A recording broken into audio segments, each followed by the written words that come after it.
What's up, everybody? I'm Coach Jack, for those of you that don't know me. Okay, I run a basketball training business located here in Janesville, Wisconsin called CTG Hoops. Raise your hand if you've done CTG Hoops before. Yes, okay. So, I'm not wearing CTG merch today. I opened another nonprofit in my father's honor, which I will talk about a lot today. But normally I give these speeches in terms of sports psychology, okay? So, working through things that you struggle with in sports, except there's a lot of things you learn from in sports, okay, that also can translate to so many other things in your life. So what my speech, the goal of the speech, okay, is to incorporate anybody, whether in sports, your music, or you're really focused on school, okay, that you can take away from. Okay, so my goal of this speech is to basically motivate yourselves to be the best version of you, okay, and whatever that may be. And I like to call it the big four, actually the big three, because I ran out of time. I gave a speech, this same speech at St. Mary's an hour before this. So we're only going to do 3 major topics today regarding life, okay? The first is meaning, okay? The meaning of life. The second is happiness, okay? And the third is the mind, okay? The thoughts in our mind, all right? So how we're going to start out the speech, all right? Does everyone see this number on this fancy, really cool smartboard? Everyone see that number? Anybody want to guess what that number is? What it could mean? 7,000. Yes, but what could that number represent?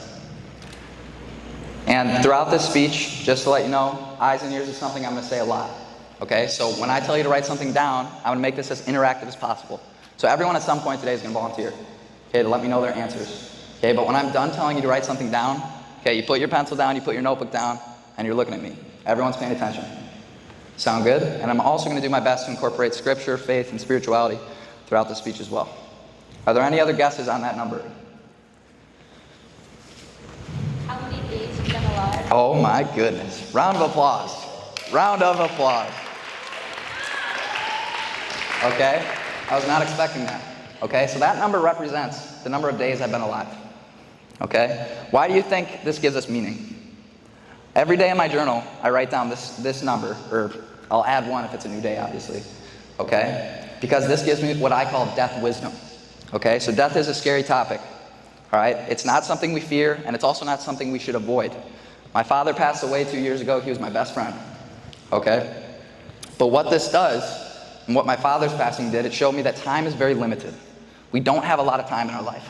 Okay? The average lifespan is 29,200 days, roughly.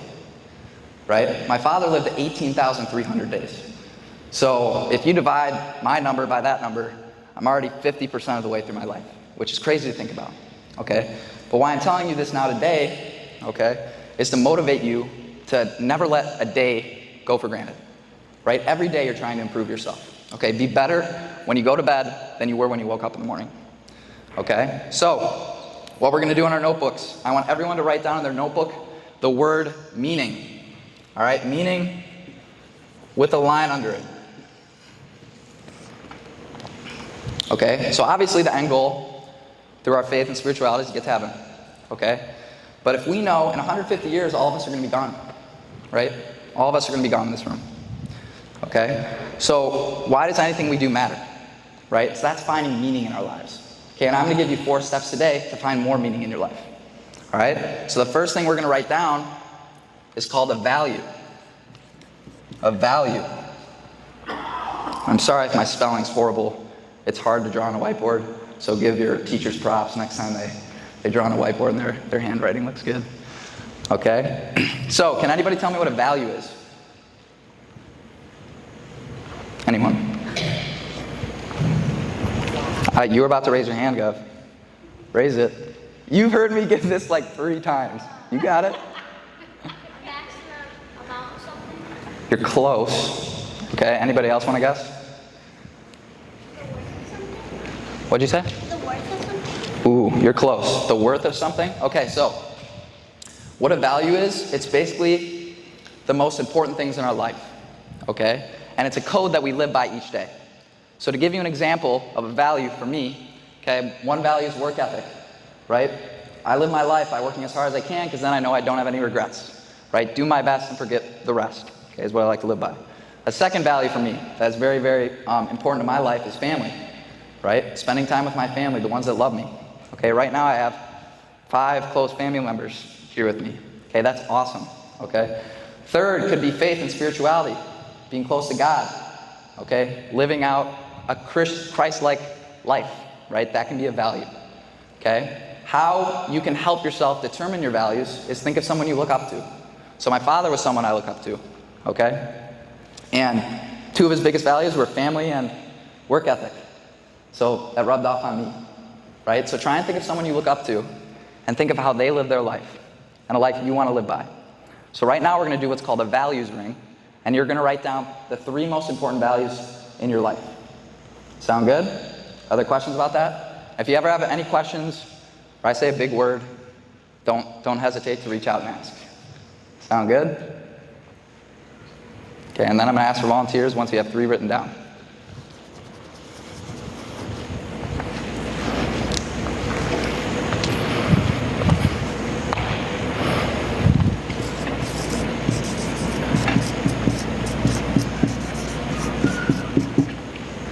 Okay. Anybody want to give examples that I did not say? What's a value for you, Gov? Sports. Yeah, sports can be a value, right? We can live by our life through sports and all the things that we learn through sports. Okay, what's another example of a value? Friends, definitely, right? Building relationships with other people can definitely be a value to live by. Okay, let's go one more. Family, beautiful. Okay, that's awesome. Now, the second thing we're going to write under our values ring that we just did, okay, is balance. Balance. Okay, so now that we've established our values, right, ways we want to live our life, we have to find balance between these values. So to give you an example from my personal life, I was obsessed with becoming a Division I college basketball player, right? So every single day I woke up and I overworked myself. I was constantly working to be really good at basketball, okay? But because of this is a value for me, right? Work ethic is a value, okay? But because I was working so hard, I didn't spend as much time with what? My family. And that's also one of my values. So an example of how I do this activity, okay, by balancing out my values, I would say a little less work ethic, okay, and a little more time spent with family. Does that make sense how this works? Or it could be the same. If you think you have really good balance between all 3 values you wrote down, you can keep it the same. Does that make sense, what we're doing? Yes? Father, did you have a question? No, are they supposed to be writing down these things you're mentioning? Yes. So, under value, sorry, I can't write and speak at the same time. Okay, students, make sure you're writing it down. I see some of you are not writing, so. Yes. If I come check your notebook and you don't have it done, I'm a basketball coach. You'll get on the line and run in front of everyone. Sound good? All right. So we have 3 values written down under value, okay?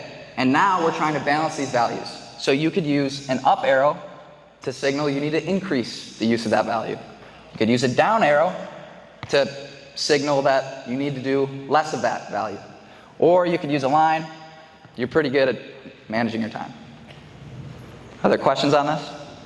It's okay if you have questions. Okay, to put things into perspective, you guys,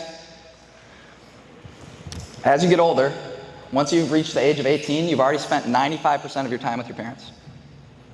Isn't that a crazy stat? Right? So once you've hit 18, you've already spent 95% of your time with your parents. So for most of us, I would probably say family is a value we can increase. Does everybody have their balanced out of values? Yes? Does anybody want to give an example of their balance of values? Somebody that hasn't raised their hand. Anyone?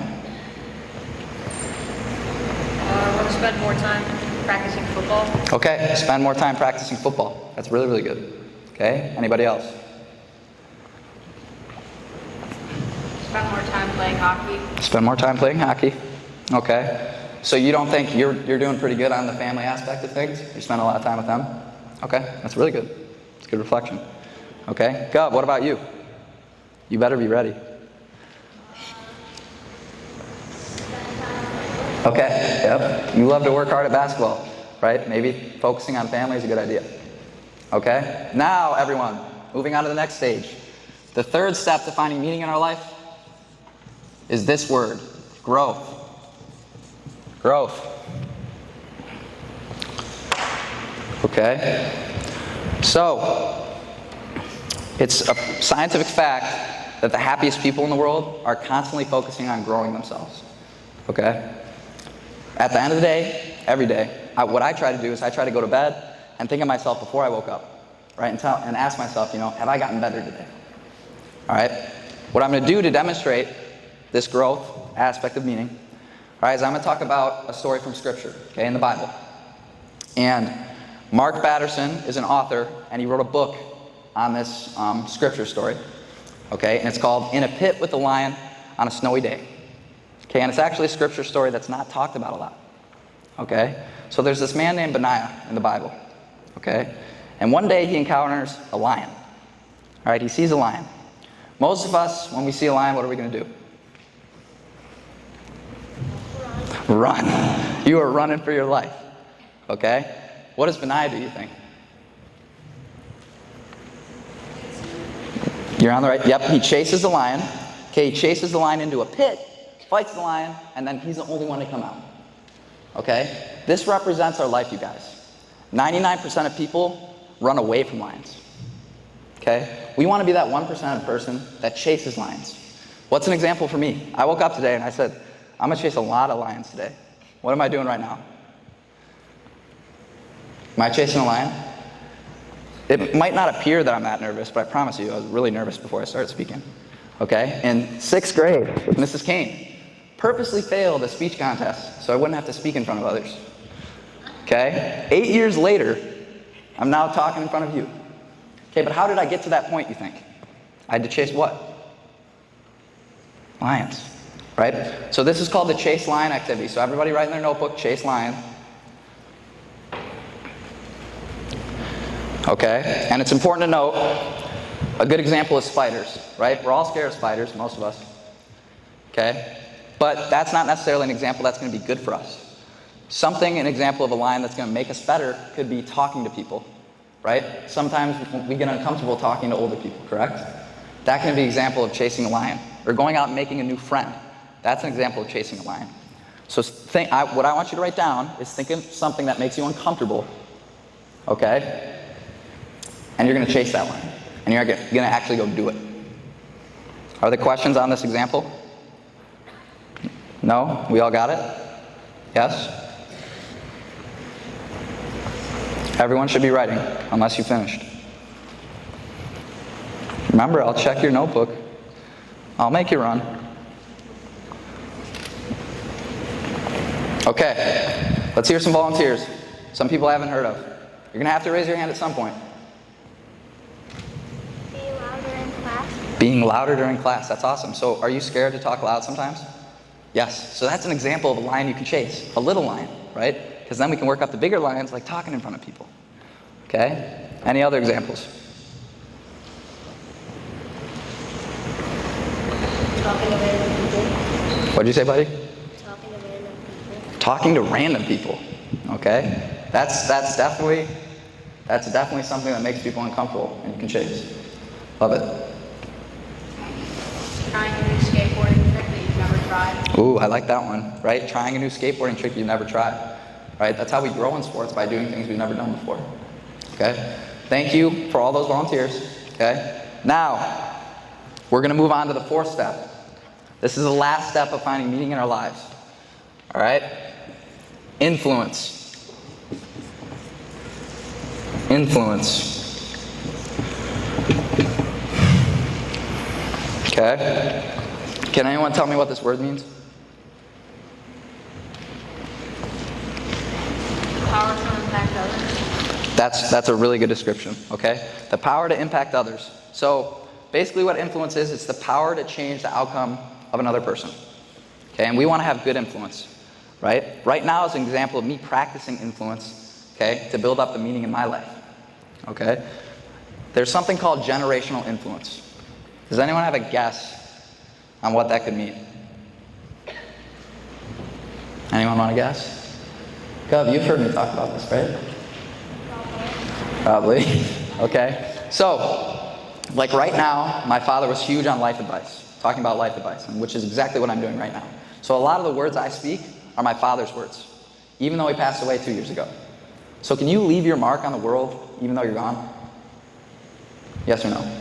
Yes. That's another way we can find meaning in our lives. Okay, and all of you right now can change the world. Okay, but you have to believe that. Okay, so what we're going to do for this activity is I want you to think of something you're good at. Okay, I want you to think of something you're good at. And now I want you to go influence another person and help them with what you're good at. Okay, so write down something specific, preferably something you can do today, and then you go out and do it.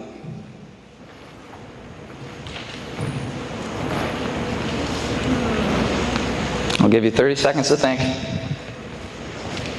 Everybody should have something written down.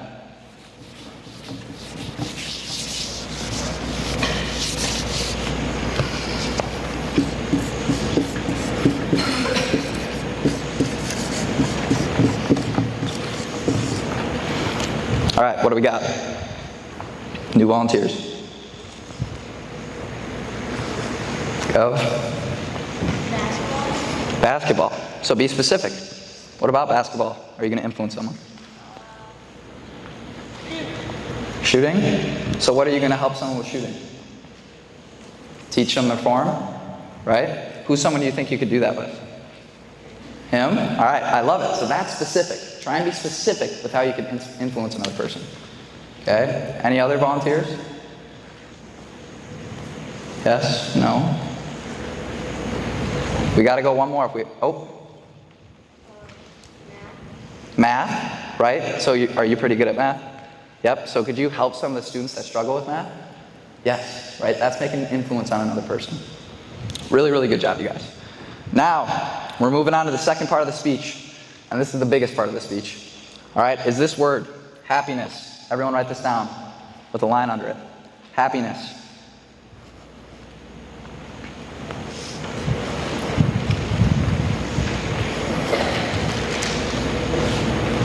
All right. Now, does anyone want to try and explain to me what happiness is? Enjoying something? Enjoying something. I love that definition. What type of feeling? Good one. That's, to simplify it for you kids, all right, happiness is long-lasting feel-good, right? It's a long-lasting feel-good. Okay, a lot of us get this mixed up with short-term feel-good, which is what we call pleasure. All right, so if you eat a full box of Oreos, right, that feels great in the moment.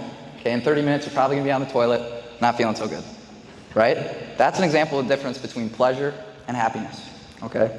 There's three important things to understand about happiness. The first, eyes and ears.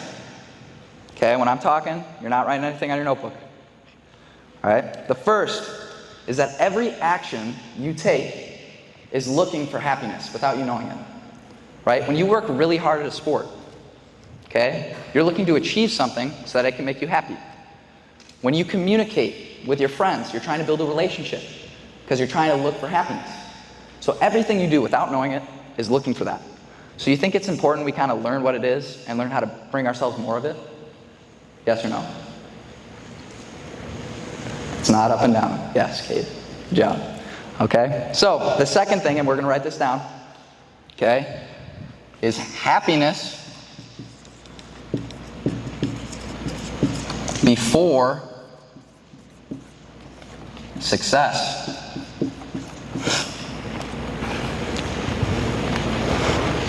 So, what this means, it's very, very important you understand this equation. Because almost all people think that success becomes before happiness, right? They think once I achieve this, then I'll be happy. Once I get this new toy, then I'll be happy.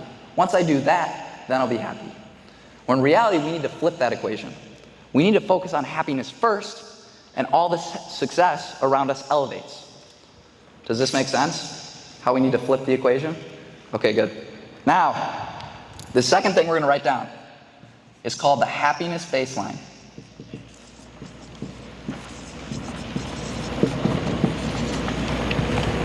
All right? And this is what the majority of the speech is going to be about. Has everybody got that written down? Beautiful. Okay, so it's scientifically proven that no matter what happens outside of you, okay, you're always going to come back to this internal baseline of happiness. All right? So an example, say you win the lottery. Are we going to be pretty happy? Yep. We might be happy for months at a time. So say I win the lottery. For 3 months, I'm going to be at this level of happiness. Okay, but over time, your mind and body get used to its environment. So in 6 months, you're going to go right back down to this happiness baseline. So do you think it's important we focus on things outside of us to make us happy, or focus on raising that happiness baseline? Which one? Raise the happiness baseline. Because that way we can be happy no matter what's going outside around us. Does that make sense? Yes? Okay, so I'm going to teach you how to raise this today.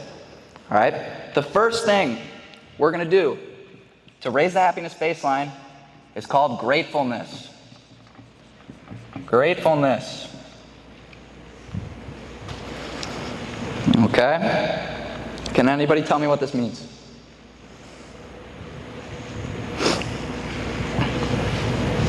Being happy with what you have. Beautiful. Okay? Focusing on what we have, not what we don't have. All right? What's very, very important to understand about gratefulness, it's similar to the happiness baseline. Our mind and body get used to things we're grateful for. So yes, it's very important to be grateful for your house, food, water. But say I'm journaling gratefulness, and I constantly write those each day, it's going to lose a little bit of its power. So what I want you to do is to be very, very specific about your gratefulness each day. For example, I had a 2-hour car drive to come here and speak. I'm extremely grateful that I did not get in a crash. I didn't get pulled over. Okay? And I'm here in one piece, right? So instead of saying I'm grateful to be alive, I'm grateful that I came back from this car ride in one piece. You see how there's a difference? So I want everyone to think of their day to day. It has to be about today that they're grateful for, specifically. Don't write basketball. What about basketball are you grateful for today? Don't write alive. Be specific, like with my car ride. Okay, so think of things that you're grateful for.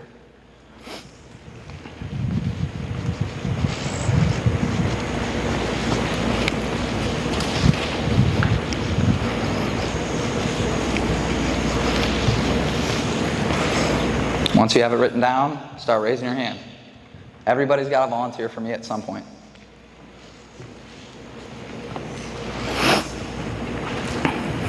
I've already called on you, Gov. Good job, though. Keep raising your hand. I'm grateful for being able to attend private school. That's specific. That's really good, but why? Okay, it's better than public school. All right, I like it. Today I'm grateful that my hockey preseason is starting. Okay, grateful that your hockey preseason is starting. What's your name, buddy? Liam? Liam? All right, are you okay with your boot to walk up here? Yeah. Okay, come up for a second. So, I'm going to pick out some volunteers that volunteer for the happiness baseline. Okay, what I need you to do for me, buddy. What'd you say your name was again? Liam. Liam. All right, Liam. So, every time we go through one of these steps for our happiness baseline, here's an eraser. What I want you to do is erase the red line and slowly raise it. Not too much. We have 7 steps. Like erase the red Yep, erase the red line, raise it, and then color the blue in a little higher. Okay. Make sense? Yeah. Now, we have a second activity for gratefulness. This is the only time we're going to do 2 activities for one subject. Can everybody tell me what complaining is? Not being grateful for what I have. Yeah, so really good job, Liam. Okay, so it's complete opposite of gratefulness, right? You're talking about the things that didn't go the way you want, right? You're talking about things you don't have, all right? So what we're going to do is everyone's going to think, and there's no way all of you have gone throughout today. Good job, buddy. Oh, yep, just add the blue. Okay. Make sense? Okay, there's no way any of you have gone through today without complaining yet. You've had to say something that you weren't happy about outwardly. And here's the secret to complaining. Nobody cares, and it just annoys the other person. Right? That's the secret to complaining. Okay? So an example of me complaining right now, I'll go back to the car example. I'm not a fan of driving. And I had to drive 2 hours to get here. So that's an example of me complaining about something that I didn't really want to do. Does that make sense? Now what I'm going to do, I'm going to mark my arm. So this is the second speech I've given today. I gave that complaint twice. So now I have 2 tallies on my arm. Okay, if you have a pencil, please don't mark your arm. If you have a pen or a marker, you can do that. Okay, but why would I give a visual representation of my complaints? Anybody? Go. So people can know or you can know? Yourself, right? If you go to bed and you see a bunch of tallies on your arm, does that subconsciously tell you that you need to work on complaining? And does that make you more grateful in the process? And does that raise your happiness baseline? Yes? All right, everyone, write down a specific complaint that they have made today. And then let me know. Oh, yeah, sorry, Liam, you can go sit down. Sorry.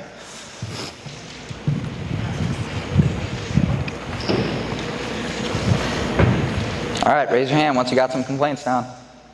Layla? You face planted at recess. Okay, that's a good thing to complain about. Having to go to school. Having to go to school. All right, let's think of one more. Addie? What'd you say? Your quiz? You didn't want to take that quiz? Surprise quiz. Oh, those suck, don't they? All right, Maddie, I need you to come up. Please raise the happiness baseline for me. Did you see how Liam did it? Okay, so you got it? All right, beautiful. The second step to increasing our happiness baseline, you guys, is, this is why I wrote it on the board so I can see it. Detachment, big word. Detachment. Okay, and I'm going to explain this as simple as I can. Good job, Maddie. Okay, so can anybody tell me what attachment is? To add to something. Close. Being attached to something. So a good example in sports is when you work really, really, really hard at something, are you normally attached to that goal you're working towards? Yes or no? Yes. Right? So that's an example of being attached to an outcome. Right? I have this grip of pressure where if I don't get this outcome, my life's over. Can we control performances? Yes or no? Gov, can I control? I can control performances? Really? So you make every shot in basketball then? Yeah. Right, you can work towards something, but you still have no full control over that outcome. A lot of times in sports, when you work really, really hard towards something, you have a lot of what ifs in your head. What if I put in all this work to be a Division I basketball player and it doesn't work out? What if I put in all this work this offseason just to break my leg during the season? Right? So we want to change these what if thoughts to even if thoughts. Even if I don't become a Division I basketball player, I'm still going to build a work ethic that translates to all other areas of my life. Like it went to my business, and it went to talking in front of you right now. Right? I never would have got that if I didn't work for that goal in the first place. So what I want everyone to do is think of a goal they have. Okay? And they're going to write down, even if I don't accomplish this goal, I'm still going to learn this, this, and this. Okay, so everyone should have a personalized even if statement right now. So think of something you work at. Okay, and you're going to write down, even if I don't accomplish this goal, what are you still going to learn?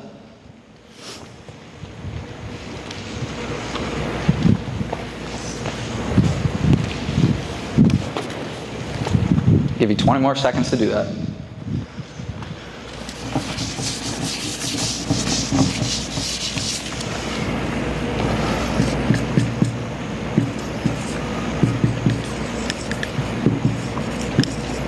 All right, let's hear some examples.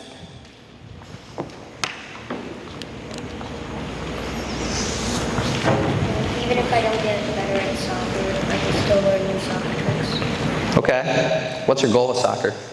To become really good. To become really good? Is there like a stage you want to get to? Okay, so that's good. To memorize my lines faster. Okay, so even if you don't memorize as many lines as you want to, what are you going to build the skill of?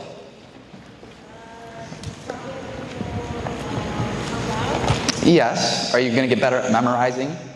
Right? You're still working at that skill, right? If I lose a baseball tournament, I can still work from it. Beautiful. So even if I lose a baseball tournament, okay, is failure how we learn? Yes. Right? So that's really, really good. Now, does everyone have an even if statement written down? Nod your head if yes. Aseva? We're good? All right.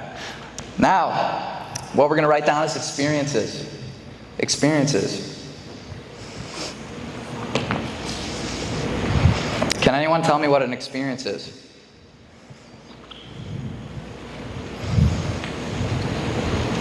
Yep. Something you did, but Yeah, you're close. So experiences is a process of living through something, right? A moment, whether it's past or present. Okay? When we chase new experiences, we expand our reality. Okay? So it gives us new ways to view the world when we experience new things. Does this make sense how that works? Yes?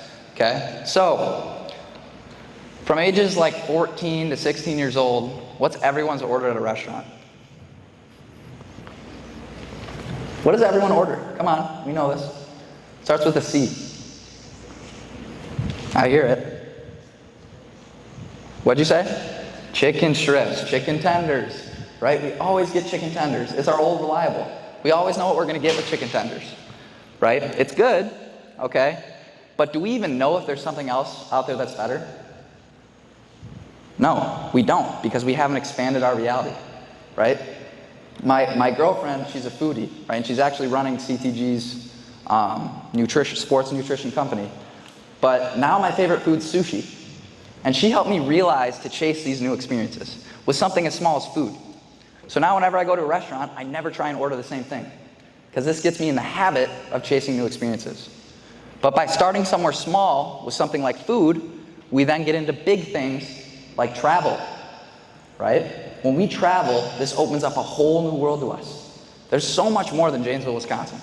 So much more. Okay? When you see someone on the side of the road starving and asking for food, when you go back, sit at your dinner table, you think you're going to appreciate that food a little bit more? Yeah. So that's an example of how new experiences expand your reality. So what we're going to do for this activity, it's called the Try Something New activity. So write it down, try something new.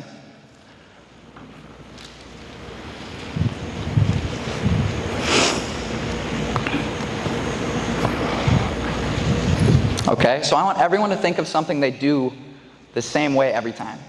Okay? It could be with food or the people that you sit with at lunch every day. Right? Chasing a new experience in that example could be sitting by someone different, making a new friend. Okay? So I want everyone to think of something that they do over and over again because they know it'll be a good experience. And I challenge you to do something different to change that experience. Does this make sense to everyone? Yes? Okay, let's hear some examples.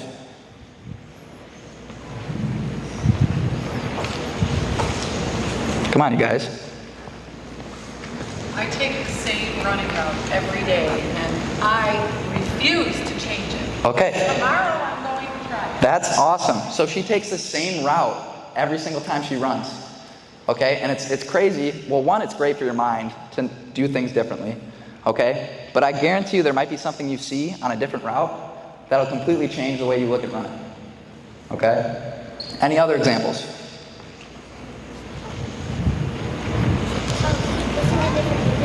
Listening to different music, that's awesome. Okay? That's awesome. Any other examples? have a different routine. Have a different routine. Yes, that's really, really good. I love that. Okay? So, what's your name, buddy? Michael, come up for me. Raise the happiness baseline for me, please. Thank you. You know what you're doing? Okay, once you're done, you can go back. Sound good? Now, the fourth step to raising our happiness baseline. Very important word. Learning. Learning. So everyone write down learning in their notebooks.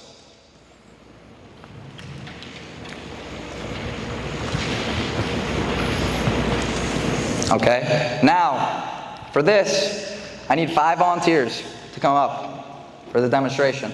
Okay? 1, 2, Maddie, you already came up, sorry. I love 3, 4, 5. All right, so you 5 come up.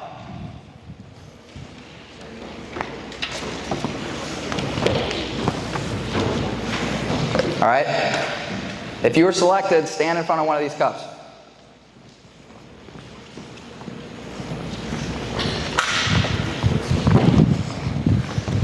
Okay, so I want all of you to open the water bottle. When I say go, you can pour at whatever speed you want, okay, but you cannot stop until I say stop. So you have to keep pouring into this cup until I say stop. Does that make sense? Ready? Go.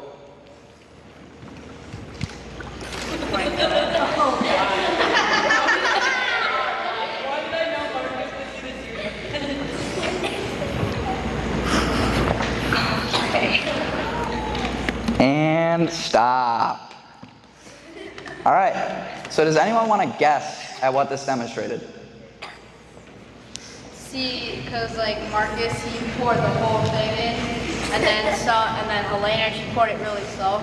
Marcus went through by really fast, but Helena did it really slow, and that is kind of like your happiness level. Like you can't make it go too fast, you gotta make the most of it. I love how kids' brains work. That's an awesome guess, but that is not what it demonstrated. Awesome guess, okay? So, this represents how everyone approaches learning. So when people say they don't like learning, it's generally because they think they know everything already, right? Do you think we want to approach situations with a full cup, thinking we know the subject already, or everything with an empty cup? Which one? Full or empty? Empty. We know nothing, right? When we're growing up, we think adults have it all figured out. Nobody's got it figured out. Okay, I don't have it figured out. In 1 year, I could completely change the speech from what I learned, right? Learning is an everlasting process. You never stop learning. Doesn't matter how old you are. Does this make sense? Yes? So what we're going to do for this activity, round of applause for the volunteers. Round of applause for the volunteers. You guys can go back now. Good job. Back to your seats.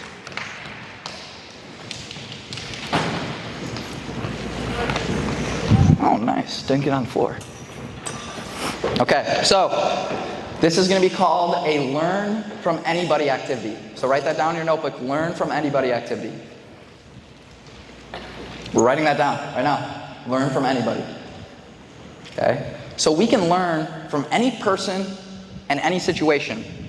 We're all equal. Right? A lot of times if you think you're a grade above someone, you think you're above them. Okay? Or adults are superior to other people. All human beings are equal. Okay? And what this gets you to realize is that you can learn from any type of person. Doesn't matter how old they are. So my example for this is my sister Liz. Okay? I'm a very long-term viewed person. I'm always striving for something. And I'm getting better at it, as I talked about in the speech. Okay? My sister Liz is someone that's very short-term. She loves to chill, watch TV, and enjoy herself. Right? So that short-term view is something I'm not very good at. So I observe my sister, okay, and I learn from her. I learn how to balance my work ethic. Does this make sense? Yes? So I want you to think of someone in your life that you can learn from. Think of something you're not very good at, right? And what that person does well, and how you can start to implement what they do well in your life.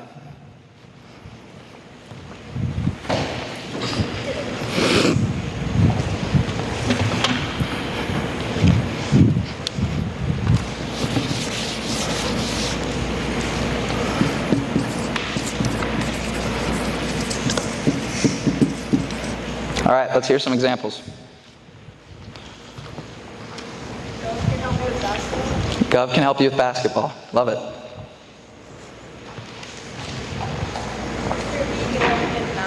Okay, that's really, really good. Okay, but how? So, he can help you with math. So what are you going to do to learn from him? Maybe ask for more help, approach him. So we still have to take action even though we're writing these things down. Make sense? Yes? For the sake of time, you guys, I got to move on. Okay? So, everyone, the fifth and second to last step in raising the happiness... Oh, I lied. Who just gave an example? Raise your hand. Can you come up? Raise the happiness baseline.